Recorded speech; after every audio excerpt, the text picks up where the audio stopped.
I was asking me to give my credentials, so I'll start with that. I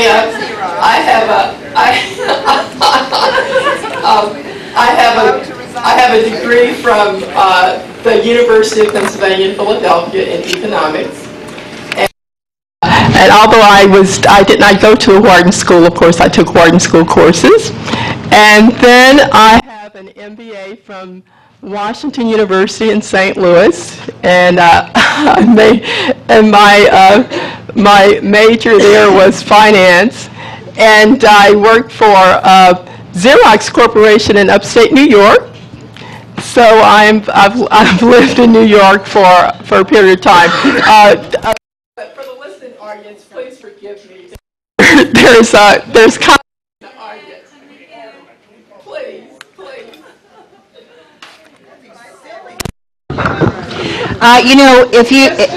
We need to have quiet. Yeah, but we can't. So that the chief financial officer can give her report. Please. Go ahead, continue, Lavarn. Okay, thank you, If you Grace. can't understand, you try to anyway. You won't hear it when you're not. Okay, Lizette. If people in the audience can't respect the ICFO giving her report and the rest of the conduct of our meeting, we're going to have to ask you to leave. So please. You can ask all you want. It's just typical of your democratic, cool mentality and behavior. We'll listen to the giggling CFO. Can we turn the sound down? No. Okay. Go ahead. Okay. Go ahead, Lavarn. Thank you very much, Grace. So as I was saying, so I've lived in upstate New York, and I worked for Xerox Corporation, and then I moved down to Texas and out to California, and I worked for Applied Materials. And actually, I retired in 1996, and at that time, I started volunteering with KPFA, and then eventually got on the board, was the treasurer of the foundation.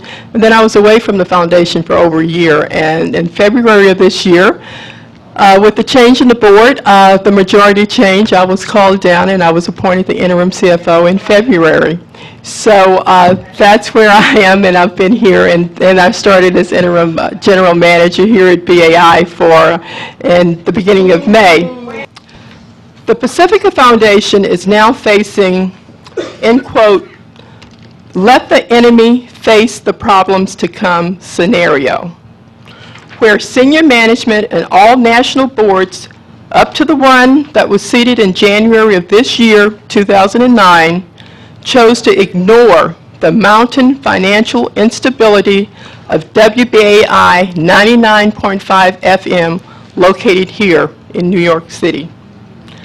The successful business model of the foundation, as laid out in the beginning of this foundation 60 years ago, is to raise funds through on-air drives to cover the cost of operations and to maintain reserves to cover the foundation during the lean times.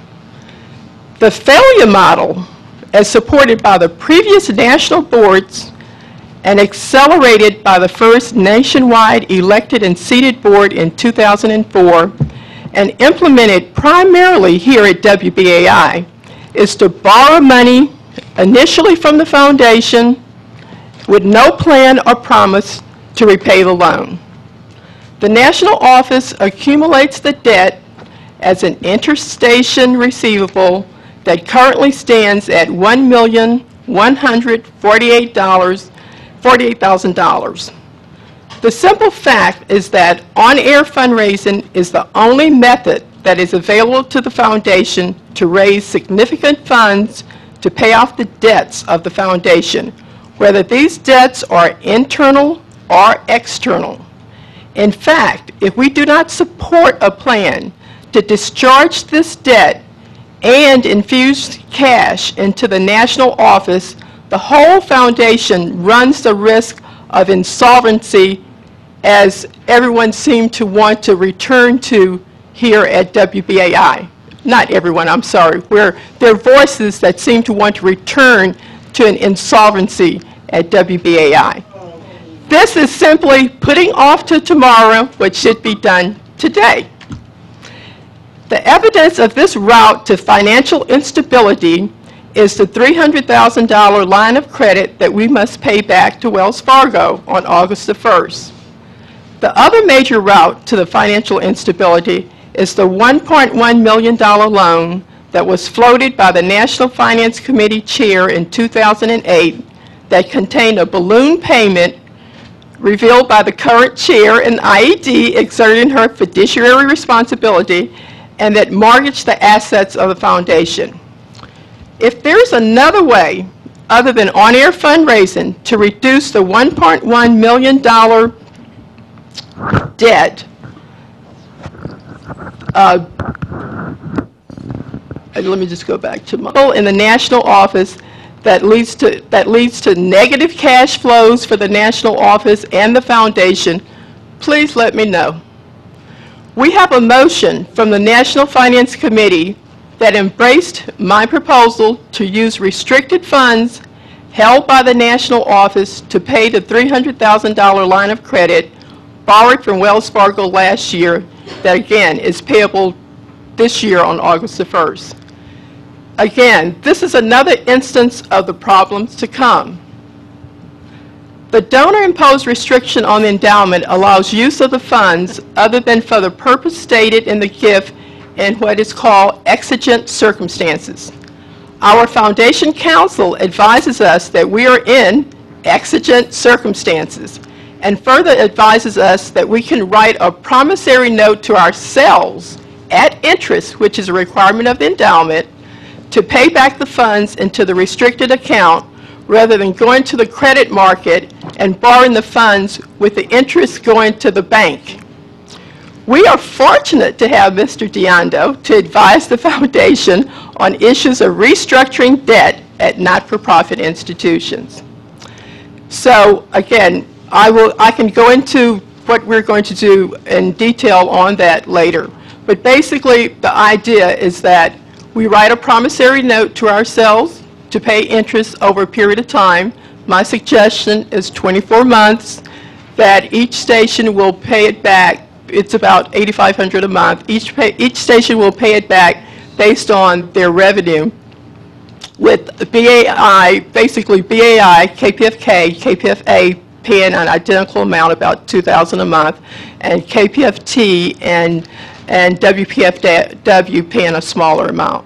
And that way it will be outlined with an amortization schedule, which I had shared at the Finance Committee meeting, and that's how we would pay back the $300,000 line of credit.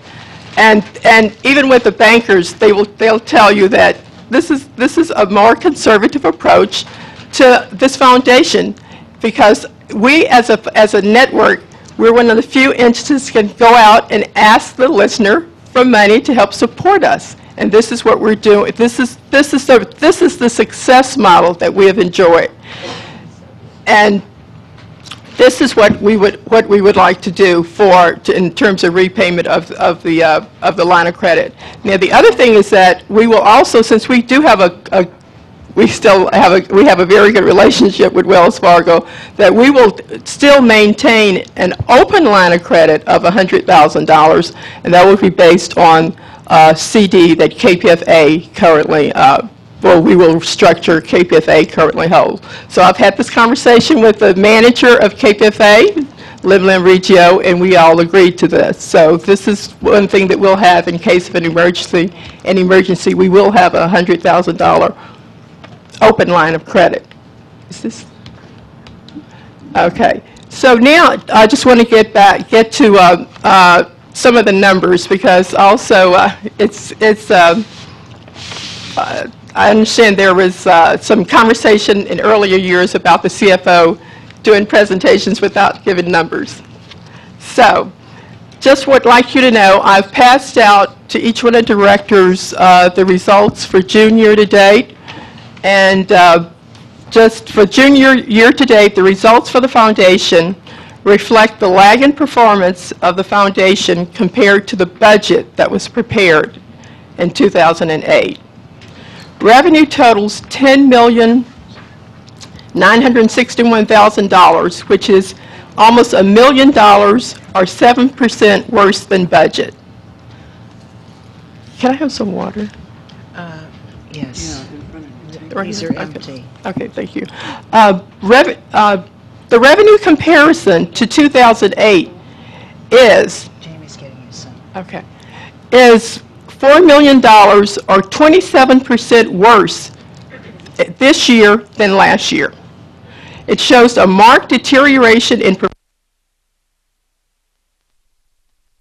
return, and it also reflects the fact that the budgeting process did not promote new, thank you, Jamie.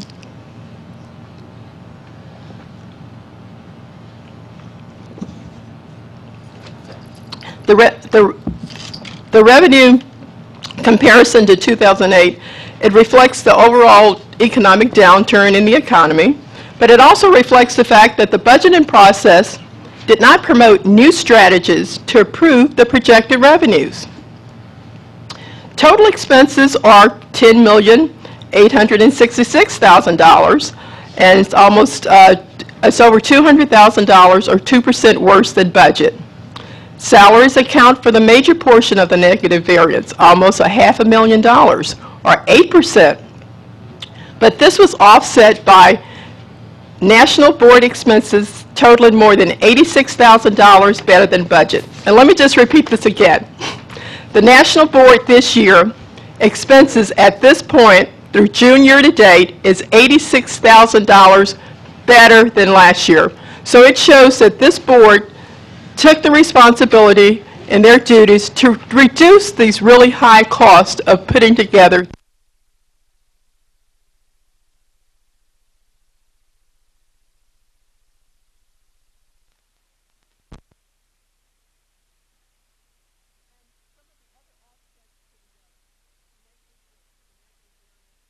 the high negative variance in terms of salaries.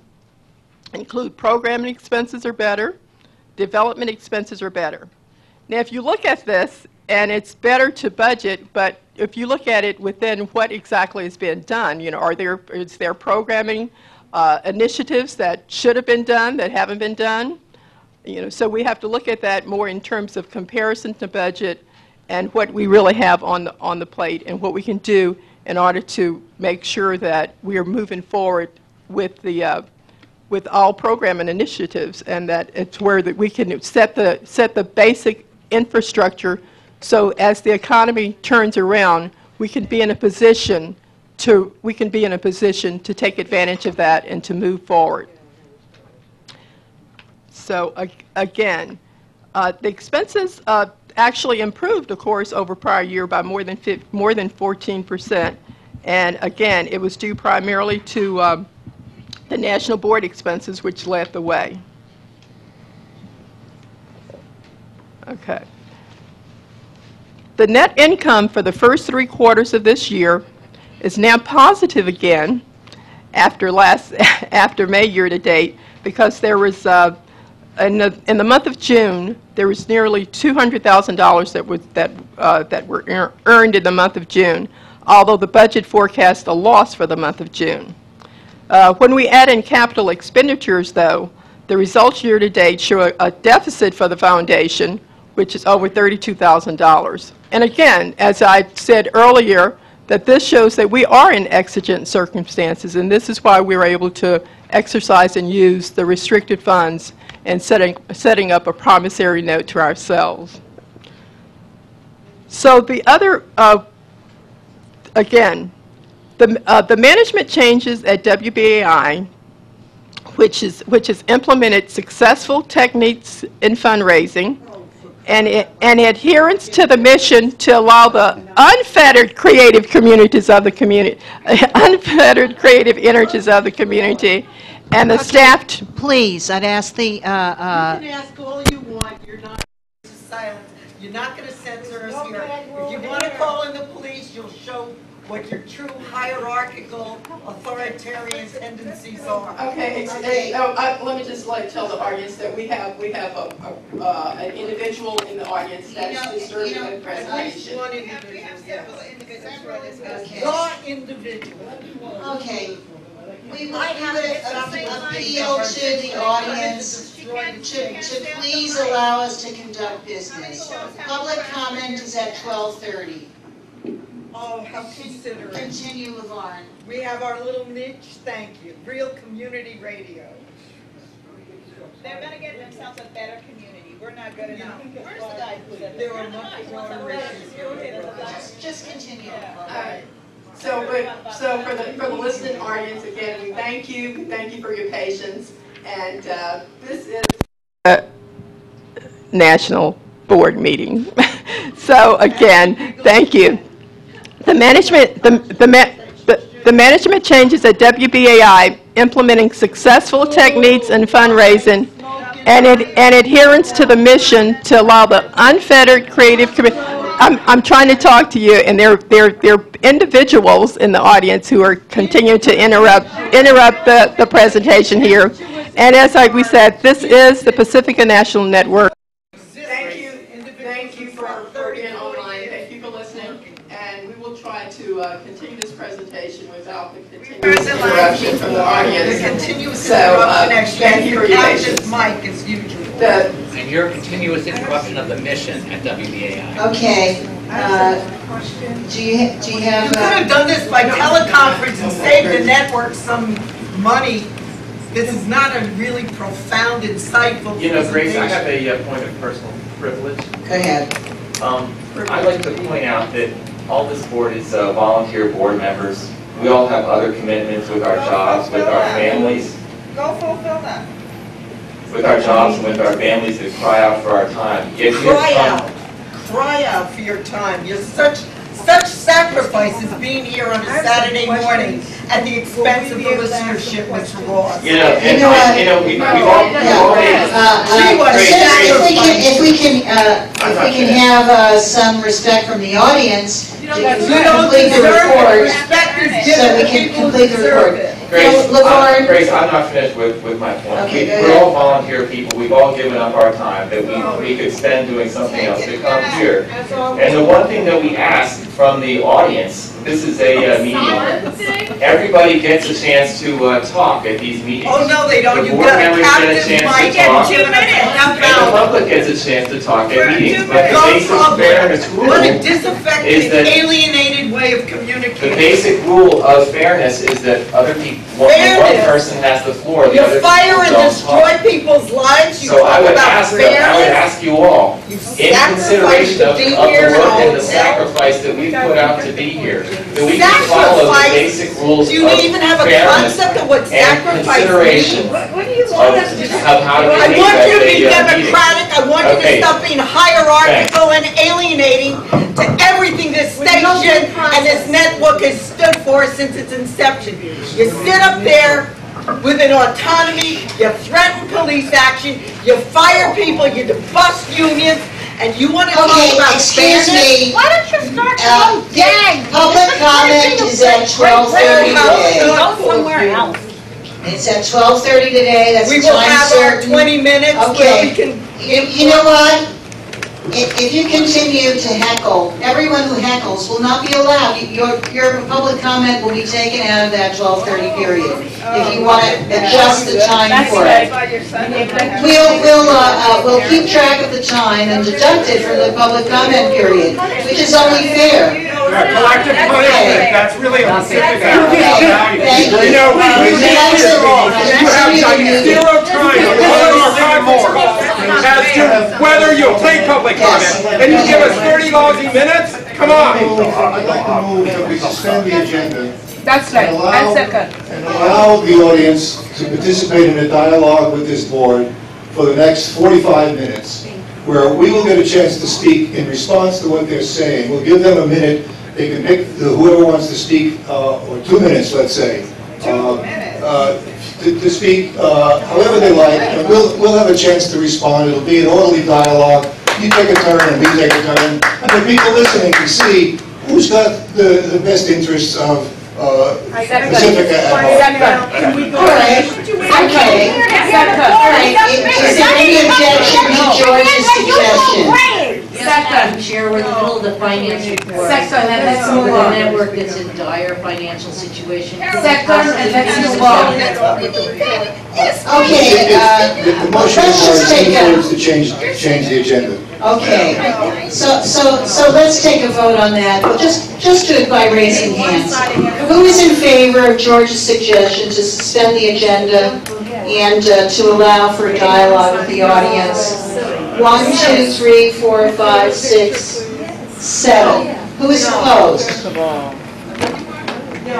I'm not opposed to doing this, Madam Chair, it's just that we're in the middle of the finance report. Could we please hear about the finances of the network, and then if we want to consider it. Okay.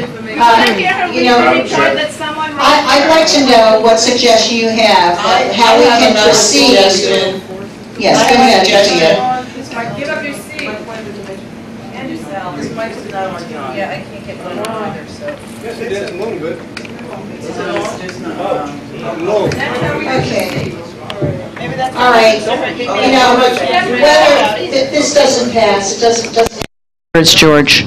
We have a you want to have a point of information? Okay, raise your hand if you're in favor of George's suggestion. A point of information. A point of. Go ahead, what is it? Yeah, Go ahead. How much more time does Lavarn need to finish up the report? Lavarn, how much time do you need? Probably another 5 minutes or so. We have questions, Madam Chair. Okay. So she'll be finished in 5 minutes. So maybe we could let her finish. Okay, let's try to just go back to the agenda.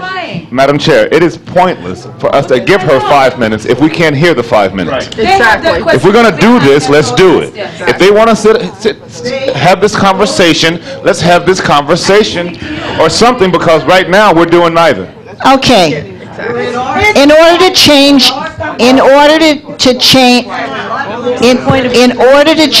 the agenda, if you want to have we have a motion on the floor. Please, let's have some order. We have a motion on the floor. It's to take 45 minutes out for a dialogue with the audience. This is George's motion. Please raise your hand. It needs a 2/3 vote to pass. Point of information. Go ahead. Does that this 45 minutes come out of the public comment time already assigned? No, that's not the suggestion. Then I would move to amend the motion to have the 45 minutes deducted from the public comment period. Okay, is there a second to that motion? Hearing none. You're seconding it? No. Okay. Point of information, Madam Chair. Okay, yes. If this goes through, will we be returning to the finance report, and will there be time for directors to ask questions about the finance report? 5 minutes is not going to do that. Okay, yes. The answer is yes. Why don't we just take a vote on George's motion. If it passes, it passes. If it doesn't, we'll try to continue with the meeting. Okay. Go ahead. Go ahead, Yes, Jamie. if I could be confident, if I could be confident that by going through this process that we could be assured of time and space to do our business for the rest of the weekend, I might be persuaded to vote for it, but I do not have that confidence, so I don't see what this is going to All right, Madam Chair, could I suggest maybe 20 minutes instead of, as a substitute, 20 minutes? Okay, that's an amendment. Is there a second for reduction to 20 minutes? No second. We're just going to go to a vote on this. It takes 2/3. Please raise your hand if you're in favor of George's suggestion. Raise your hand if you're in favor. 1, 2, 3, 4, 5, 6, 7, 8, 9. Okay, raise your hand if you're opposed. 1, 2, 3, 4, 5, 6. And raise your 7. Raise your hand if you're abstaining. 1 abstention. Okay, the motion fails as it doesn't get two-thirds. We're going to go back to the agenda. Lavarn, put the microphone as close to your mouth as you can. Point of information. And speak loudly. Continue your report. information. Yes. Could the chair clear the room and allow only folk who behaved in an orderly fashion to return? Okay, if necessary, we'll do this. Let's try to proceed with the report. That's right. And we also might want to point out to the people that are listening on stream that this is a room full of possibly about 15 people, and there are only about 3 people that are interrupted. Okay, Rico, you're out of order. Lavarn, please continue. So this is Lavarn Williams, and this is the Pacifica National Board meeting of the foundation. Today is Someone should identify the people in the audience who are disrupting the meeting. Pat's got it. Mary Francis Barrett, Kuster's always doing it. Honduras or back to the finance report. Again, this is Lavarn Williams. I'm the interim chief financial officer of the foundation. That as I ended before, the management changes at WBAI implementing successful techniques in fundraising and adherence to the mission to allow the unfettered creative communities of the staff to produce good radio are the basic steps to turning around the decline in revenue and to lifting the network to achieve the success of the past. The foundation enjoyed an unrestricted cash position of $1.5 million on June the 30th, 2009. Stations KPFK, KPFA, and KPFT held the most unrestricted cash, with KPFT enjoying the best cash to monthly expense ratio or reserves of all units. The average monthly expense of KPFT expenses are approximately $80,000 over this year, and the cash balance at the end of June was over $300,000, or almost 4 months of reserves. So congratulations to the management and staff of KPFT for your management of your station and of your financial position there. And just briefly, in terms of that's where we are, again, for the foundation itself, the June year to date, the revenue total almost $11 million, which is almost $1 million or 7% worse than budget. The net income is approximately, for this year, the net income on a year-to-date basis shows we approximately have about $200,000 in net income, and that's a reversal from May year to date, and about $100,000 better than budget, and that's only because we were actually very successful in the month of June, where we actually produced for the foundation over $200,000 that we had earned, and whereas the budget actually had a negative our net loss for the month of June. And again, our cash position at the end of June was $1.5 million. So to kind of go to where we are, the National Finance Office is located in Berkeley, and again, I really want to applaud the staff there who have really hung in there, have done a lot of work, and worked really long hours to really make a change in terms of how we're actually reporting information and being able to do financial close on the 5th workday, whereas before it was more like the 23rd or later in the month, and the numbers were not available until the following month. So we're still working on getting the reports out, getting them out as soon as at the close, but we do get the close on the 5th. Our finance person she does send the reports out to our business managers, and we're able to see what the results are for the foundation in a timely manner. For example, we have the results and we sent them out, and everyone had them for this meeting, which started on the 24th, and normally that is not the way it was done in the past. So again, I applaud all the business managers and the station managers who are really have been instrumental in making sure those things happen. And the other thing things, some of the other things we really do is with the business managers, we have business manager meetings where they give their position in terms of issues that we need to address as a group, as a finance department within the foundation. And I think that those meetings have really contributed to the fact that we can get information done. We've also implemented, we're also in the budget process, and I'm not sure if Jamie's going to talk a little bit more about that. But we are in the budget process, so that this year, I think that we have actually, our finance person has developed a template where that as we develop the budgets, we can put the information in, and I will have the information immediately to know what the total numbers are, the consolidated budget is for the foundation. And just to contrast that with this year, like last year's budget, we really did not have a consolidated budget until I came in, and we had to determine there was in fact, the problem was with the WBAI budget, where it was not really determined what the WBAI budget was, what their central services should be compared to what we had in national office. So we actually had to really almost produce for the first time a consolidated budget in February of this year for the whole foundation.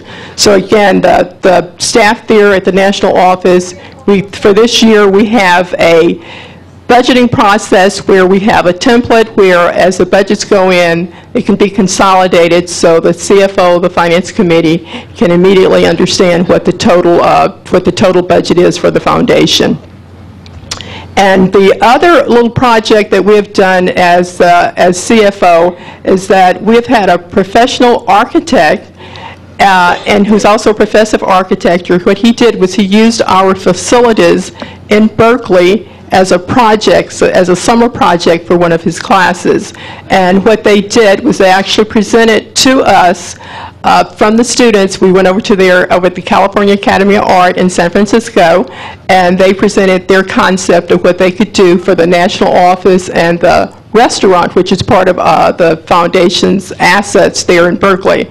So they presented these ideas, and then coming up at the 1st of August, they will present their ideas on what they could do in terms of making KPFA radio station a green building. So we're really excited. They've talked about solar panels and different ways, and there's an issue with water levels there at KPFA radio station. So all of these issues they're going to address, and we're really excited about it. And what we really plan to do is to use this project to create a green renovation of these structures and to serve as a springboard for a major capital campaign. So the finance area, again, we're moving forward rapidly. We have staff in place. We are also trying to address the issue with WBAI, because due to the cuts back in November, I found working as acting general manager that some of the tasks that need to be done there, they can't really do. They really can't be done because they are, excuse me. So a lot of the tasks at WBAI cannot be done because of the way the cuts were done back in November. So we actually have a temporary person who's helping to do some of the WBAI finance tasks there at the national office. And the staff at WBAI, which includes our fiscal director, who has responsibilities for fundraising and MEMSs, and she will have some assistance to get her tasks done. So we're moving forward with the finance area, and I'll just conclude with that, and I will welcome questions from the directors. Thank you. All right, we're going to go into a question and answer period in response to my report and to Lavarn's report. I'm going to turn the chair over to Joe Gonzalo, our vice chair. Okay, so I'll take the stack, Andrea.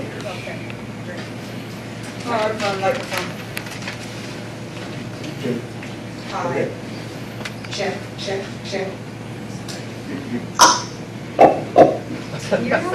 All right, good. Yeah. Lavarn, just for my clarifications, could you go back over the restructuring of debt that Ricardo de Anda gave you as regards to the $8,500 a month per station? And did you say that KPFA or something would be charged $2,000 a month or so? Was there a difference? I need clarification on that, for the restructuring. And are we talking, and my second part is, are we talking about using unrestricted funds? And just a clarification on that, you mentioned something about Heath and whether... Oh, I didn't mention Heath, but it is Heath. It is Heath? Yes. Yeah, okay, that's what I thought. Okay. Right. Let me go over it in detail again. We've had the discussions in the National Finance Committee, and what we have is currently we have a line of credit with Wells Fargo that was negotiated last year, and I think the plan to pay off this line of credit was this $1.1 million loan that was floated. And this loan, as I had pointed out, Grace had pointed out, was that it had a balloon payment on it. So therefore, you would have this $1.1 million loan that was mortgaged by the assets of KPFK with a balloon payment. And KPFK LSB certainly did not support that idea, and that this balloon payment would totally put the foundation at risk in terms of being able to pay that back. So that idea was shot down. It was not approved. So in the meantime, we have this $300,000 line of credit. There was no repayment plan. There was nothing attempted to repay it until it's due on August the 1st, so we have to repay it. So the idea was like, how do we do this? Right. So one way to do it would be to, we looked at, was to actually to renew the line of credit. And you have to renew it, and then you would have to, so Wells Fargo would still hold this line of credit for us. They would renew it for us at an interest rate. So the prior interest rate was the prime plus 1%, which was 6.25%. But this year, the rate would have been prime plus 1, which would have been 4.25%. That we would pay Wells Fargo 4.25%. They would continue to hold, they would hold this CD as collateral, and we would pay Wells Fargo that amount of money. So when we had talked about this, to use this restricted account, any restricted account that the foundation holds, the gift has certain things in there that prevent you from use it, that's directed towards certain uses. So with this Heath fund, it's supposed to be used, I think, for programming, and that what we have to do is and that the only way you can use it for any other purpose is due to what they call exigent circumstances. And the foundation, right, that was the connection. So therefore, we can use this. So actually, the amount is $375,000. So in looking at, how we could actually handle this, in consultation with Ricardo Diondo, our foundation attorney, we talked this over in terms of first of all, we had to get his opinion on whether we really could use the restricted funds. So he did give us that opinion. And then as he and I talked, we talked about how we would have to borrow the money from Wells Fargo, would have to pay them 4.25% interest. So in his experience working with various not-for-profit institutions, that he suggested that what we could do, we have the $300,000, we could write a promissory note to ourselves. So interesting. Yeah. Yes. So we would write a promissory note to ourselves. The chair would sign the promissory note. We would have a repayment schedule. There are loan amortization schedules, and what we would pay it. So we've looked at in terms of the number of months that it would be required to pay it back. So we really haven't settled on that. We did talk about it with at the finance committee, and there was a motion that was put forward to pay it back in 36 months. Oh, 36, not 24. Well, it's there are various. We could either do 24 or 36. Okay. So the point is that we would pay if we were in the open market, or we would actually pay Wells Fargo 4.25%. So my position is that we would pay ourselves 4.25%, because the other part of these restricted funds is there's always something that we would have to pay interest on that money. So we will pay the interest, and we'll pay 4.25%. So if you were going into a CD, I think the rate it may be is 2%. So we'll be generous with ourselves, and that's what we will pay ourselves back. So that way we will not, we will take the more conservative approach for this foundation, particularly at this time when the revenues did increase, of course, here at WBAI in the last fund drive. But we want to take, again, a conservative approach. And the other part of this, let me just tell you, is that, and which I said, and I'll just emphasize again, is that, we talked this over with, because each station, and this is valid, and I understand it, feel that the reserves belong to the station. So we talked this over with Lim Regio and her business manager, Maria Negrete. And what we plan to do is that we were currently holding a CD as collateral that is for KPF, that's in the KPFA coffers. And so what we will do is we will release that, so that will not be a restricted fund anymore. However, we will hold 100,000 of that as a CD in a restricted fund, and we will maintain a $100,000 open line of credit. There will be nothing borrowed on it. This will really be for extreme dire emergencies, and that way we will actually, our financial position in terms of with Wells Fargo will be much better, because we will show that if we have a promissory note to ourselves, that we're paying back to ourselves, and that we will hold this open line of credit. And I will need to write in there that with this open line of credit, we will promise that if we were to borrow, we would have to immediately set up a repayment on any borrowing from that account. Okay. Jim, next on the stack. Thank you. That was one of the questions I had. My question is now, have we at this point set up any national development plans? In other words, have we set up any plan on a national level to raise funds for the network other than what we're getting from the various stations? I guess I would respond to that. We have a National Development Director, and we will be giving his report shortly. As I said in my report, grant funding is extremely decreased because grantors have seen a 20 to 40% decline in their principal. So it's possibly the worst time to invest or depend on development funding. We are therefore concentrating most of our effort on on-air fundraising, because that's where 80% of our funding comes from traditionally. 10% of our funding comes from the Corporation for Public Broadcasting. Traditionally, only 10% has come from off-air fundraising.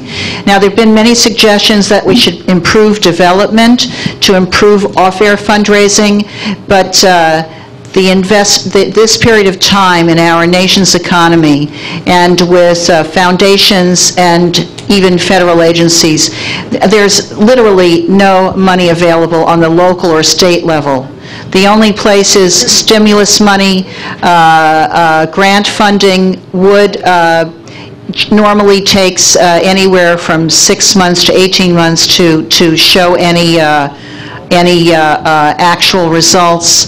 So we're thinking about that, and that's the bailiwick of our National Development Director, and we will be giving his report. He's not going to be here. He's not able to be here himself this weekend, but he has given us a written report, which we will probably read out later. Thank you. My next question is, could someone explain central services to us again, and how does the plan you're proposing in terms of different stations' payback effect, or what relationship do they have to the central services? The central services, I guess, in terms of explaining what it is that the foundation, again, it goes back to how does this foundation fund itself? And you fund it through on-air fundraising primarily, as Grace has said. So and the foundation is a network, and in order to manage the network and to try to really find economies of scale, we have the national office and their responsibilities at the national office. And in order to do that, we fund that by getting 19.5% each of listener support income from each station on a monthly basis. 19.5% of that goes to the national office. And over the years, this is, again, and we have major initiatives, we have major expenses. For example, we have an expense for Democracy Now! And that's funded through through the central services. So in each station contributes based on their listener support. Now, the history is that WBAI has not been able to contribute to the central services, so that the accumulated responsibilities are accumulated, debt, interstation receivable to the national office from WBAI is $1.1 million. And again, if you were in an open market and you were borrowing money, that's how much WBAI would owe. But now that WBAI debt, or what we see as an interstation receivable, sits in the national office. Now, $1.1 million, if that cash had come into the national office, that would be cash. It wouldn't be a receivable. So therefore, the national office, we're projecting a shortfall in cash for this year. And so that, what we have to do is to borrow funds from a station that has a good cash position in order to fund the necessities. But also the national office does some cash outlays up front, and then they get that cash back from the stations. And one of the things with BAI is it has been payroll, has been health benefits, and of course just the monthly 19.5%, and that's what has accumulated to $1.1 million.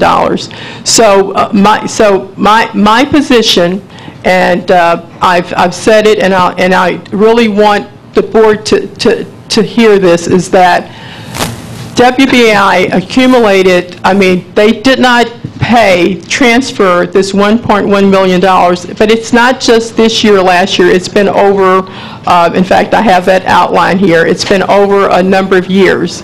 So, but when WBAI did this, it's not, I don't think it's the responsibility of the WBAI listeners to say that they owe $1.1 million. I think it's the responsibility of this national board and of the prior management at the national office that are responsible for this. Okay, I didn't necessarily want to know all that about I just wanted to know how the network was using central services, and how this new plan of payback would affect stations having to satisfy their central services as well as pay back the loan. That's all I wanted to know. And do we have to increase that central services overhead charge? Well, I'm not looking at increasing a central services overhead charge, but I do have a plan that we should reduce that receivable, and the plan that I had spoken about was that for each fund drive, each major fund drive, that each station would add an extra day. And this extra day, we don't have to say it's to pay down the debt. It's just an extra day of fundraising, and it's to pay down this receivable. And the reason why I said each station is because, as I said, that this accumulated because the national board and the management would not step in and stop this at BAI, stop this in order to this continuing to not pay central services, and to allow this debt to actually to accumulate. And the board is responsible for that, and that's why I'm asking that each station, because there are directors from each station on this board, and the board is responsible, and so therefore each station would be responsible for reducing that receivable that is attributed to WBAI. Okay. Billy Ray is. Billy Ray, WPFW Radio. First, I want to just say to Grace that, when you were doing your report, the accumulated quarter-hour report, and you were saying that in Pacifica that the midday, which was considered housewife time back in the 60s, is always going to be lowest part of any accumulated quarterly hour schedule, in terms of the graphic that you put up on the screen a few minutes ago, right? And I also want to say to you that I've been around Pacifica since 1977. And there's something in this report that has never been in any report that I have seen. I raised hell when they tried they brought this to Pacifica, which is the SCA, the side channel rental system. I complained like hell. That money was used as a slush fund to hijack Pacifica the first time. When Lonnie Hicks came to Washington, D.C. after we had reformulated Pacifica, and we had this meeting at UDC, the first question that I asked him, give me an accountant of the SCA money that's brought in by each and every station within Pacifica so that we can have an accountant of that slush fund money that was used to hijack this radio network. Lavarn, I just want to commend you, because this is the first time in 10 years that anybody has listed in their financial statement the SC income, and it's not no small amount of money. I mean, it's I can't see it. It's $139,000, but at one time it was over $1 million. As a fact, it went up at close to $5 million at one time. I realize there's been a drop. I've also heard stories like that money went straight to the archives to help keep the archives running, but there was never no physical accounting of that money. And, I just want to tell people, I think you're doing a magnificent job in your financial reporting to this organization, even though there are people in this organization right now that don't want this organization to exist.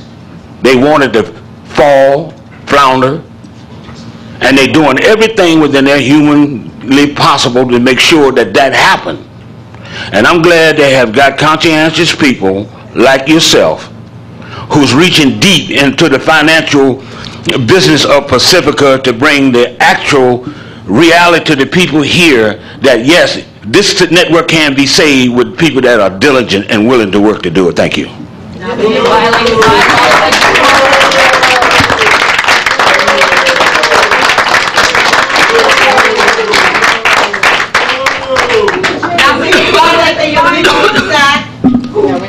Sean is next on the stack.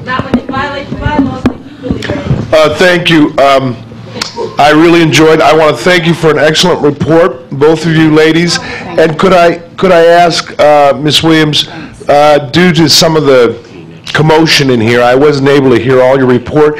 Is that in our book, or can you send that out to the board? I'll send it out to the board. Thank you very much. All right, George. Yeah, I have a couple of questions. And I want to commend you for finding ways to turn that property, which was basically being unused at KPFA, into something that's going to produce some revenue. And any sense of how much revenue it could produce when we get it put back together? We really haven't gotten to the point in terms of, because we're looking at some type of little small cafe. And just to let people know that in Berkeley, the city of Berkeley, there's a new building going up across the street, like a 5-story building that's like multi-use. There will be a TJ's, a Trader Joe's, there would be a grocery store on the bottom level, and then there'll be condos. So, and of course, that's the university area, so we're really anticipating a lot of foot traffic, and we're really excited about it. And also, it involves the young people who, and these young people who were doing this, they didn't have any idea about KPFA or Pacifica, and now they know about it. Notice the audience is upset, and some of us are upset because they're upset. I'd like to know, going forward, is it possible, from what I'm hearing, is to please post all of these jobs. I think if we do things according to the bylaws and according to processes, then we won't have people behaving the way they're behaving. If we keep hiring people without a process and without posting the jobs, we are always going to be interrupted when we have these meetings. So why? I would like to address that. Okay. When management changes occur, let's give an example of a manager resigning. If a manager resigns, then there isn't time to do a thorough search for a permanent manager, which would be the purview of the local station board. The local station board has the role of forming a search committee for program directors and for general managers. The national board has to, the personnel committee of the national board searches for a permanent management at the national level. The national board is currently doing a search for a permanent executive director, a permanent CFO. That's being done properly by doing job postings. The time that it takes to do those kinds of searches means that interim management has to be put in place, or we have no management at our stations, in the case, for instance, of a resignation. So interim management has to be found and put in place rapidly. There isn't time for long.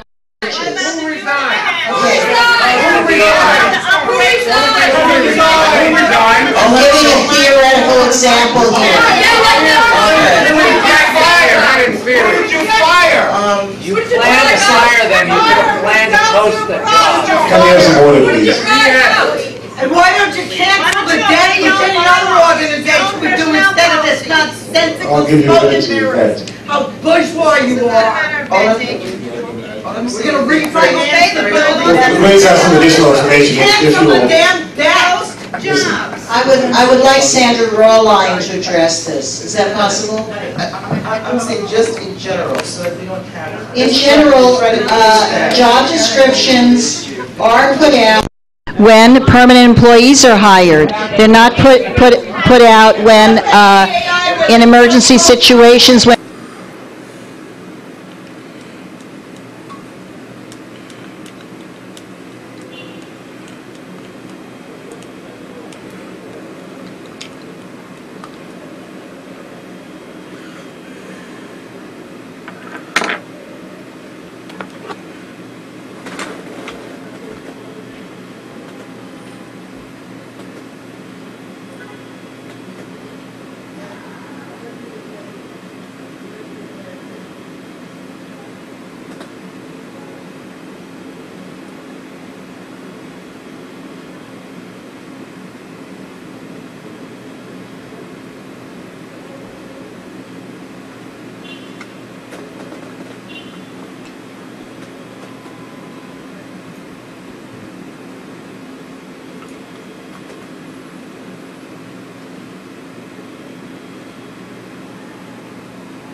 positions, in the case, for instance, of a resignation.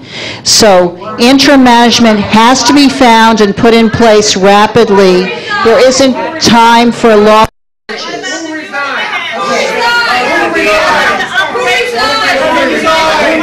I'm giving a theoretical example here.